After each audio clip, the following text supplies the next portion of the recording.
Chair now recognizes Mr. Palmer. Thank you, Mr. Chairman.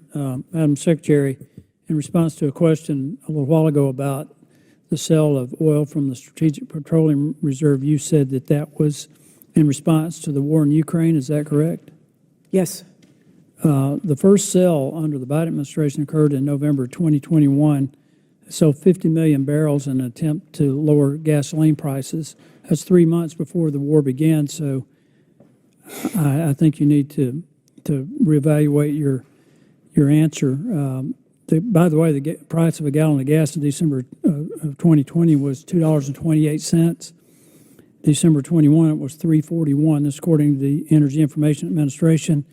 December 22, it was $3.32. So the administration sold 50 million barrels plus the additional barrels they sold later, as you say, because of the war in Ukraine, to affect gasoline prices by 9 cents.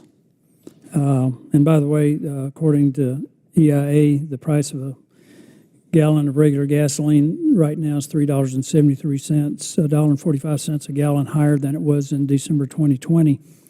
You made a comment while you were in Paris that China's dominance in the world's critical mineral supply chain is one of the pieces of the supply chain that we're very concerned about in the United States. Do you stand by that? Yes.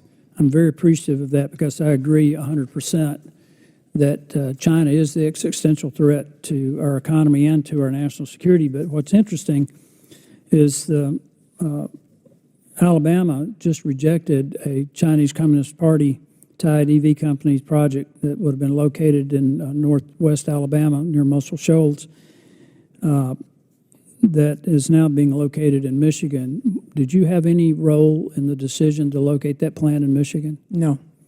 Thank you for the answer, because I think it's interesting that decisions are being made to bring companies in that have direct ties to the Chinese Communist Party to build EV batteries when we are already overly dependent on China for our critical minerals.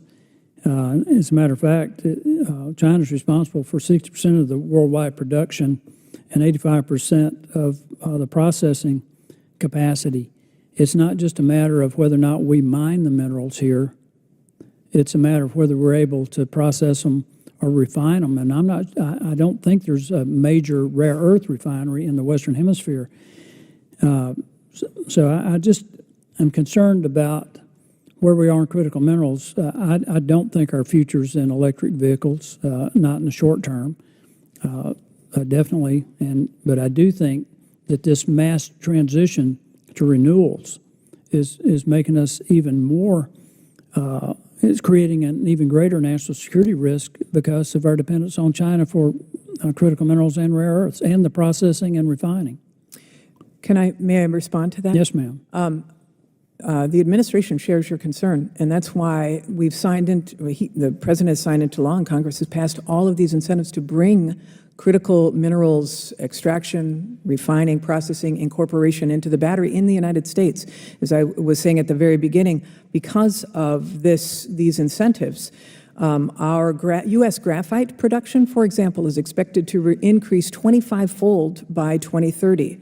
Our lithium extraction and processing is expected to increase 85-fold. So we want to get those processors here so that we can be I appreciate independent. what you're trying to do there, but the problem with us is the permitting. We need to take an attitude, a position that this is so critical to our national security that we permit some of these mines immediately, and we're not subjecting ourselves to endless litigation on the permitting. We're going to abide by all the environmental rules. But your goals of achieving 100% renewable are not achievable with our dependence on China. Our goals of our national security and the security of our economy are not achievable as long as we have this dependence on China. And we're not going to get there in the mining, the processing, and refining unless we reform our permitting process. Are you willing to participate in that effort? Yes, absolutely. I agree with you on that. And that's the whole point, is that we want to become independent of China, and bringing all of that here or with allies is so important. The full steps of the supply chain. Well, I really would encourage the administration to be more sensitive to our positions on energy, critical minerals, rare earths, and on not inviting China to come in and build facilities here that will compromise us. And I do appreciate your responses. It's one of these rare times that you and I have agreed, but I do appreciate that. Mr. Chairman, I yield back.